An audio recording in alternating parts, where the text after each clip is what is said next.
দেখে বন্ধুরা, যখন আমি পুরুলিয়া থেকে আসতেছিলি, ঘংঘার কাছে না চেকিং ছিল। আমি আমার বউকে বললি, এগো এদিকে যাইও না, চলো একটা গ্রাম আছে, ও গ্রামটা হয়ে সিধা আমরা মেন রোডটা ধরে নিব। আমার মাঝলি বিটি বলছে বাবা গাড়িটায় ঘুম লাগছে।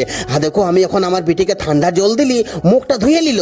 তারপরে আজকে সকালে, মঙ্গলবারের দিনে, দেখো আজকে 4টা দই এনেছিলি, তো বলি সবাই একটু করে খাবো। বাবা জানো বন্ধুরা, আমার মাঝরি বিটি রাগিয়ে আছে।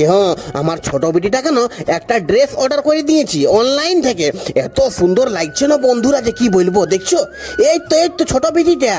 জানো বন্ধুরা, এরা 3-4 দিন এখানে ছিল না, আমাকে ভালো লাগতে ছিল না। আমার বিটিটাকে একটুকু ছাড়তে খুঁজি নেই আমি। তা দেখো গাইস, এখানটায় আমার মাঝলি বিটিটা লাগিয়ে আছে, বলছে আমাকে অর্ডার করে দাও, আমাকে অর্ডার করে দাও। তারপরে দেখো গাইস, এখন আমরা কত সুন্দর এখন দইটা বলি খাইয়েলি। বাবা এত সুন্দর লাগলো যে কি বলবো বন্ধুরা, দারুণ দারুণ।